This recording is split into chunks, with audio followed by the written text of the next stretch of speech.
All right, everyone, it is noon, so we will get started, and then I can admit anybody who would like to join a little later. So first of all, good afternoon, and thank you for joining our September Lunch and Learn.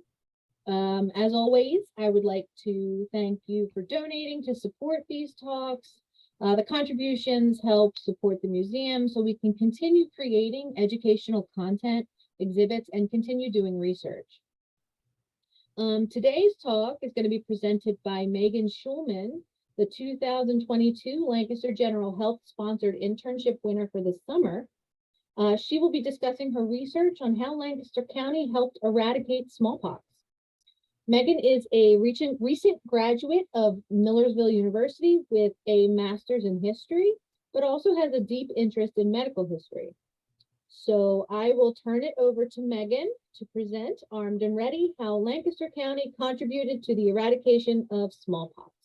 But before I do that, if you have any questions for Megan as we go through, could you please put them in the chat, and we will answer them at the end of the talk. Thank you. Megan, go for it. Thank you, Kim. Okay. Hopefully you all can hear me.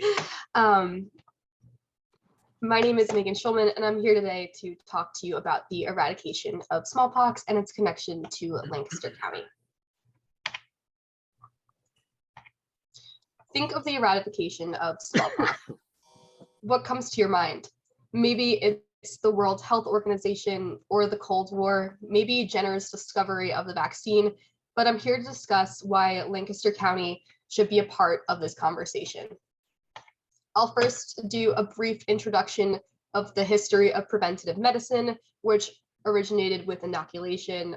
I'll discuss the differences between vaccination and inoculation and the protection afforded by the entire orthopox virus family.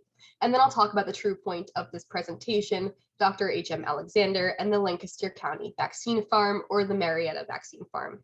This plays into regulation, pushback, and other issues that were happening at this time, and how Dr. Alexander responded to this. And finally, just discussing how monumental this enterprise was compared to others at the time, and how those outside of Lancaster County discussed the farm.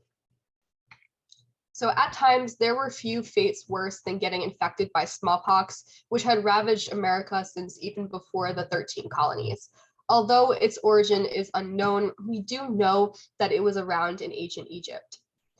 It is easy now to forget a time when a smallpox epidemic was feared because of the creation of vaccines, which allowed the possibility for eradication. Many studies have been dedicated to this matter, praising Edward Jenner's discovery in 1796, yet remarkably few scholars have studied the dissemination of this vaccine in America. They kind of stop with Jenner and Waterhouse, or just tackle the science side of the vaccinovirus, but I'm here to kind of bridge that gap. So prior to 1721, preventative medicine just was not a thing. This changed, and the only preventative measure against smallpox was inoculation. This was the first form of preventative medicine in America, and this was the time of Cotton Mather and Boylston. Simply put, inoculation was taking the pus from a patient who had been infected with smallpox and creating an incision in a healthy individual to place the pox matter from point A to point B. No preservatives and no sterilization. You can look at it like a rudimentary form of vaccination. It afforded protection from what was called the natural smallpox, but it was just giving them a less severe form of the disease, not just an immune response to a similar disease. Still, it allowed for the patient to be contagious, making the practice always one person away from starting a new epidemic. Because they were not localized lesions like they were from later vaccination processes, they were all over, and smallpox is one of the most contagious diseases. So if you were inoculated, you had to stay quarantined until all the scabs fell off. This was very hard to do unless you were forced, like for instance, how George Washington required inoculation for the Continental Army during Valley Forge, or you were wealthy enough to take time away from work, which was very difficult at this time. So it should be noted that there was at times an economic barrier to inoculation. So different from inoculation, vaccination discovered in 1796 by Edward Jenner used cowpox to stimulate an immune response that was also afforded the protection of smallpox. It was also at this time that we had a better understanding of preservatives and transportation methods. And also I use quotations around the word cowpox because people aren't so sure that this is where Jenner originally got his vaccine from, or if it was a different form of orthopox virus that went from human to horse to the cow. While inoculation only used the smallpox virus, Jenner was convinced that you could achieve similar protection from a similar disease. This was the first step in a hypothesis after observing milkmaids who would get the localized lesions of cowpox, but seemed to be spared from the horrors of smallpox. And this is a terrible fun fact, but the first people that Jenner tested his vaccine on were children. And this was also very common at this time because if you wanted a larger population to trust the science, you first had to prove it was safe for the children. This is where the term vaccination originated. Vaca is cow in Latin, hence the name, but the earliest form of vaccination is not what we know it to be today. The cowpox vaccine was not an attenuated or inactivated form of smallpox. Rather, it was a related virus from the same family, and this family included smallpox and monkeypox, which is the closest related from the family. Interesting for today's time. And also cowpox, sheeppox, horsepox, goatpox, and swinepox, and even like micepox, basically anything but chickenpox. The only problem was that people were very hesitant to inoculate in the first place, as seen by this political cartoon where the title is Cowpox, or the wonderful effects of the new inoculation, where people are growing calves out of their vaccination points. So how did we get people to switch from a new tactic almost immediately after they came to terms with the other one? Unsurprisingly, fear was used to get people to accept this new form of vaccination. First, they made inoculation illegal, and the reason why was because arm-to-arm inoculation was said to spread syphilis, and that made a lot of people become more accepting to receiving an animal vaccine rather than getting syphilis. So before I continue, I'm going to go over the process of propagating a vaccine lymph, where it goes vaccinifier, seed, pulp, and the lymph. So the animal that the vaccine comes from would be the vaccinifier. What they used for the inoculation of the animal was the seed. What it was reaped from the scarified skin is the vaccine pulp, and this pulp was a mixture of epidermal cells, leukocytes, plasma, hair, bacteria, and of course the virus. And the final step was to clarify this vaccine pulp, and the suspension of this was known as the vaccine lymph. Another example of this is they would take the cows or calves, and until World War II, after it was sheep, and then they would inject them with a form of the orthopox virus, which was originally smallpox, which would be the seed. And this would create an immune response in the animal, which they would take and then be the pulp, and then sterilize and preserve it, which would be the vaccine lymph. These lymphs were then placed on ivory tips or glass slides for storage and eventual transport. Right here, you can see an example of what these ivory points would look like. They were just like long strips usually of where they would place the vaccine matter on the tip. And then after scarifying your patient's skin, you would use this. And this is how they would transport at the time. Thankfully, each point was known to be single use, and they were suggested to be burned immediately after, but this is what a typical doctor would carry around if he was doing the earliest form of vaccination. Right here is a timeline of events that in Lancaster County that I feel contributed to the eradication of smallpox. The farm opened in 1882 and started producing both local and out-of-state orders. From 1887 to 1888, they were shipping internationally into the Pacific coast. I can't really imagine shipping at this time, but still, these were no small orders. They were for the hundreds of thousands to Canada, China, Latin America. In 1893 was the World's Fair Columbian Exchange in Chicago, where Dr. Alexander presented his ideas. And in 1896 was the centennial for the discovery of the smallpox vaccine, and it was celebrated at none other than the Marietta Farms in Lancaster. In 1903, Dr. Alexander died, and his farms were passed to his son-in-law, who would go on to sell them, and they would eventually end up in the hands of Pfizer. So the Lancaster County Vaccine Farm sought to rectify the issues that people had with inoculation.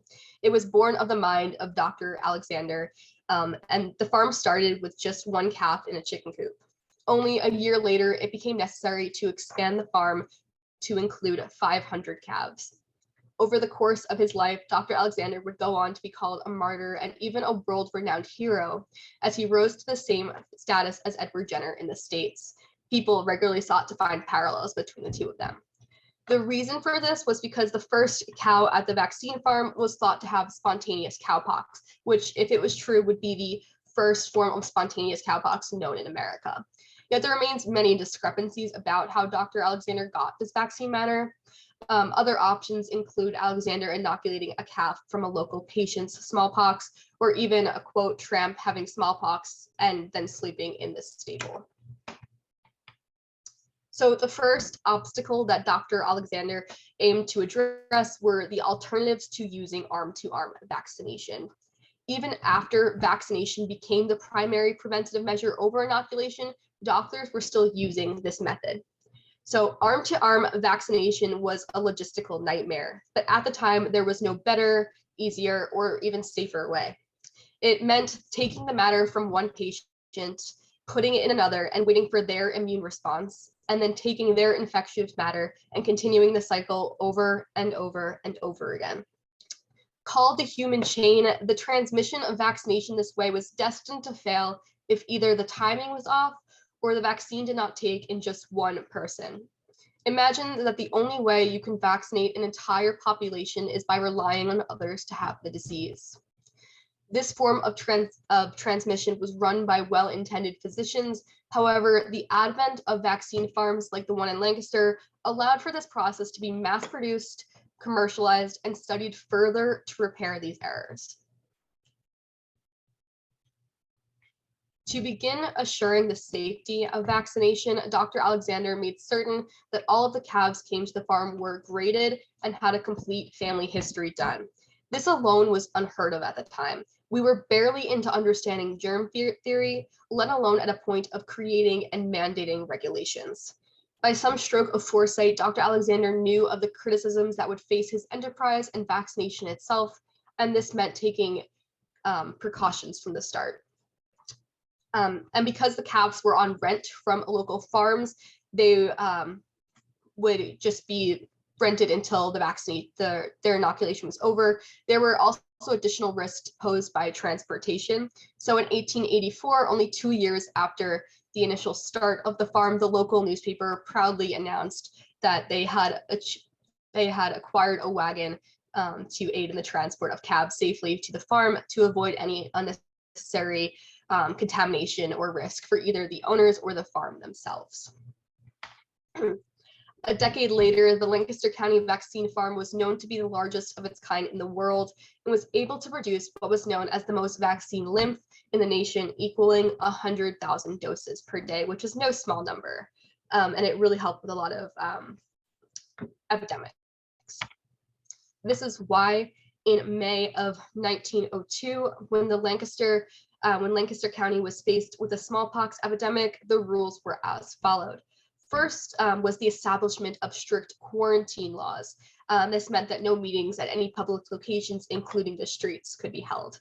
Next, the Board of Health fully approved the action of ordering compulsory vaccination, and even going as far as to employ patrolmen for the infected districts. If these rules were not followed, the county had complete jurisdiction to prosecute all persons guilty of violating these quarantine laws. And if infected, people were mandated to be taken to specific smallpox hospitals, which was very common at this time to have specific hospitals dedicated to smallpox patients. And this mandatory vaccination would not have been possible without the vaccine doses from Dr. Alexander's farm. And it should come as no surprise that these preventative measures worked. Of course, this does not mean there was no pushback. Like any new medical procedure, people were quite hesitant. However, this is where Dr. Alexander again was ahead of its time. I mentioned before that there were no set standards for vaccination. It was not until 1902 that the Biologics Control Act was passed by Congress, which supplied licenses for businesses selling biological products. Since this act did not exist during the initial years, Dr. Alexander had to be diligent in creating safe lymph, especially since vaccine production remained an unregulated enterprise. This also meant that people could and would get their vaccine from so-called backyard producers. This vaccine was cheaper, but also not sterile, and a lot more people had issues from this procedure, the more others would push back against the enterprise of vaccination as a whole. So as a result, the Marietta vaccine farm enabled multiple protocols. First, as mentioned earlier, a family history would be kept of each animal. Second, the animals were well fed and well groomed and also quarantined for a month before getting inoculated. In terms of the facilities themselves, the medical report on this farm stated that it follows the strict aseptic and antiseptic precautions as in any other modern hospital. When inoculation of the animal began, the Lancaster farm specifically selected to obtain samples from the inner thigh, as it's an area less likely to get infected post-procedure. The next protocol was created regarding how the vaccine lymph would be stored. This is very similar to the talks about how the Pfizer's COVID vaccine had to be stored at -70 Celsius versus Moderna's -20. As I'm sure we all remember, this was once again subject to much controversy, and early America was no different. Since there was no regulation across various physicians, they all thought that their way was the right way to produce the best and safest results. But this was not just about storage temperatures, but rather preservatives. Remember, before this, there was no method of preserving the vaccine or anything because it was just taking the pus from someone else and placed into a different patient's body.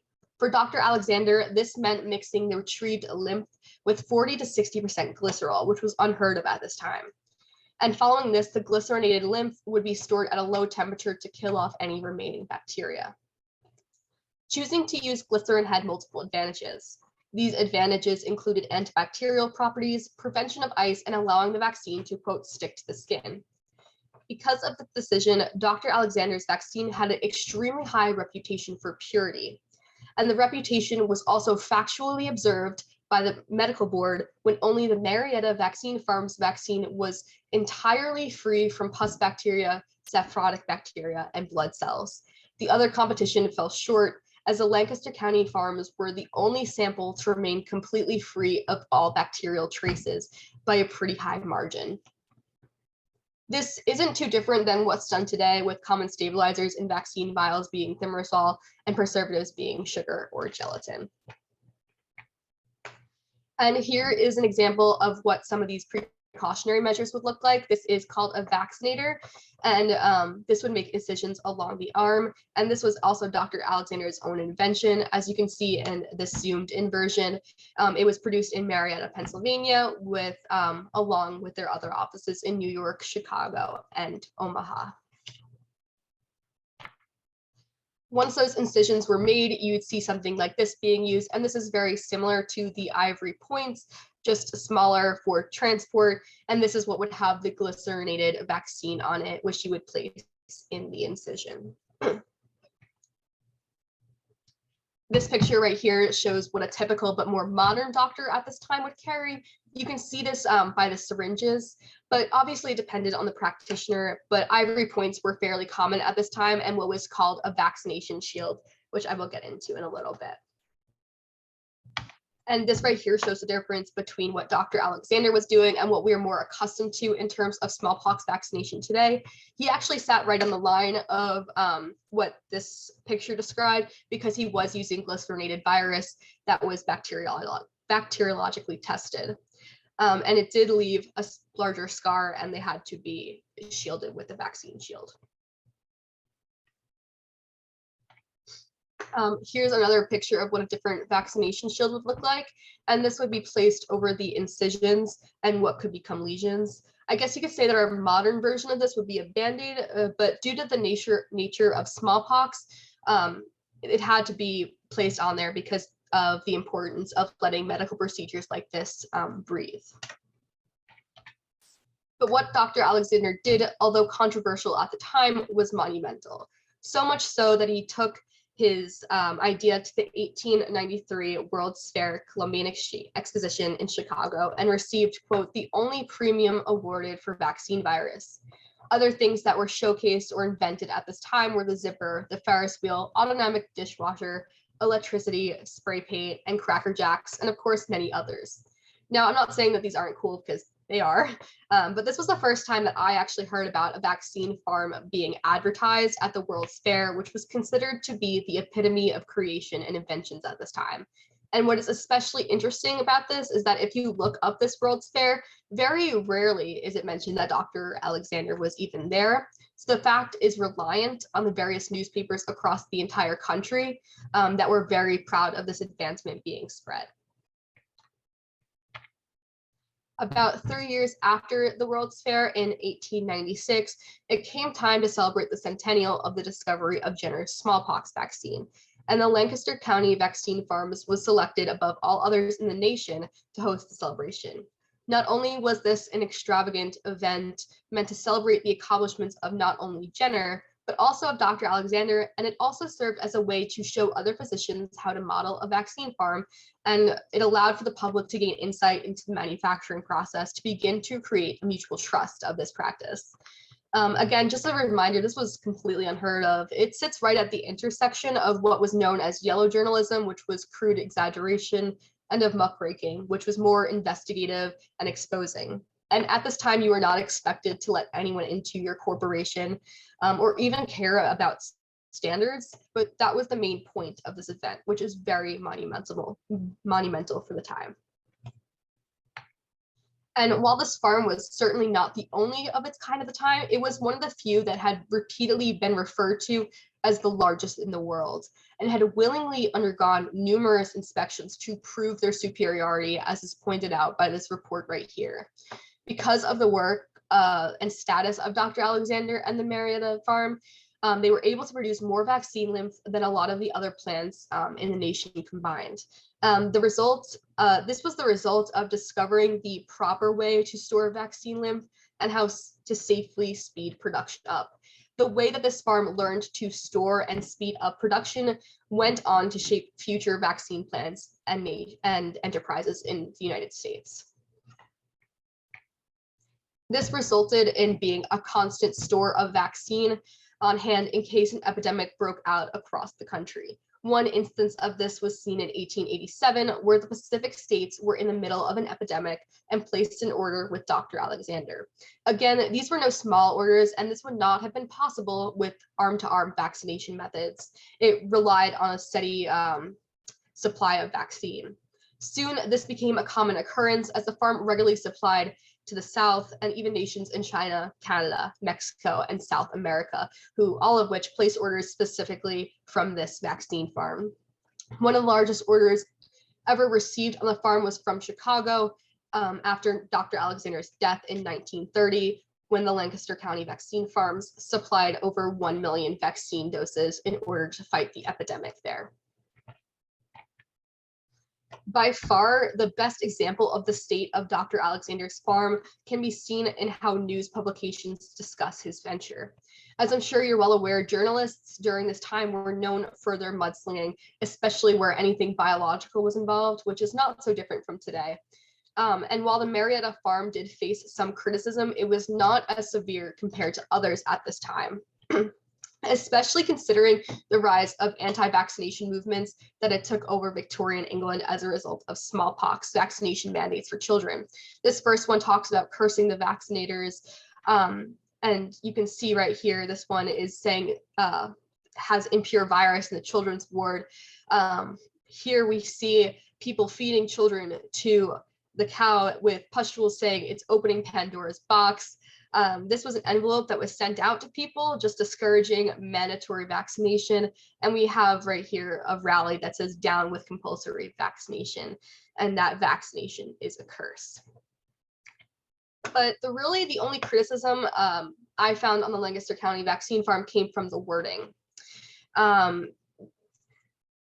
The critique came from animal activists and others. The vaccine farm was describing their vaccine as coming from healthy animals because of how they described the grading and family history process.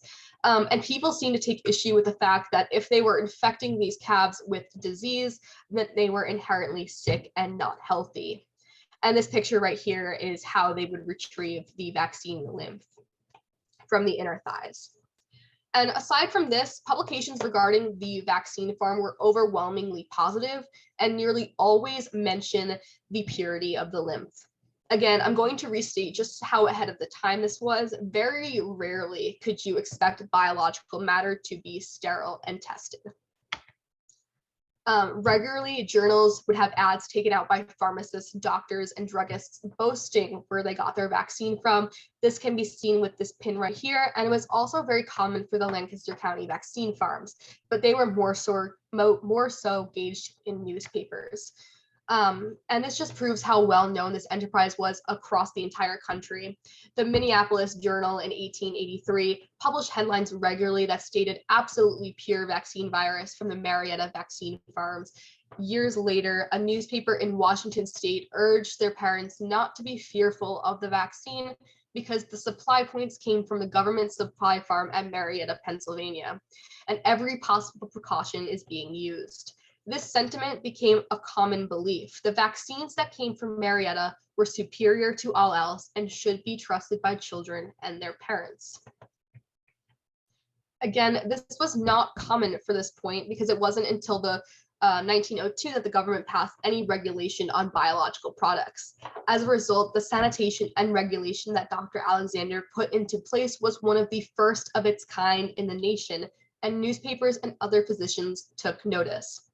In some instances, news reports and medical journals alike were in complete agreement, which we can all agree is very rare, that, quote, few know of the many precautions used to ensure the obtaining of the virus is physiologically pure.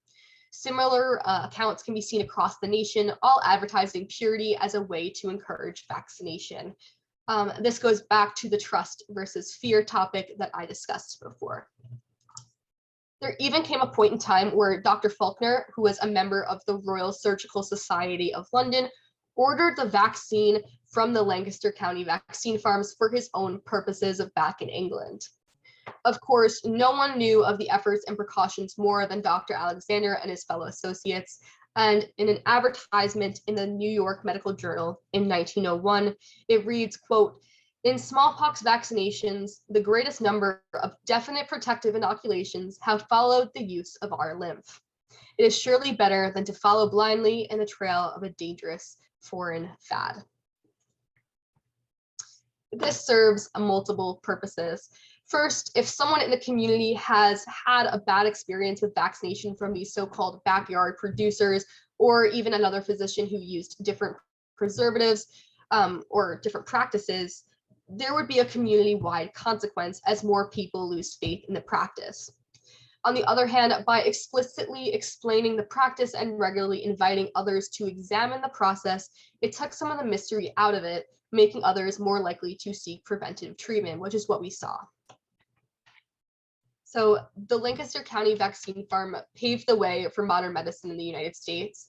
It was beyond its years in biological product regulation and vaccine standards. What started out as one man and a calf had drastic effects on millions of people across the globe. Smallpox was considered a dread disease. Even if a person was spared from death, they could be scarred for the rest of their lives. Until the rise of inoculation and eventually vaccination, there was no means possible for the prevention of such a fate. Even after Jenner's discovery, it took doctors nearly another century to discover the most safe and effective way to mass produce a regulated and sanitary vaccine. Dr. Alexander and the Lancaster County vaccine farm may have been lost to history, but society is still discovering the strides made in Marietta have become a cornerstone in learning about mass vaccine production and regulation as a whole. Thank you. Thank you, Megan, for doing that. That was fascinating and so well done. If anybody has any questions, please put them in the chat and we will, or I will, present them to Megan. While we're waiting for that, I want to thank everybody for coming again.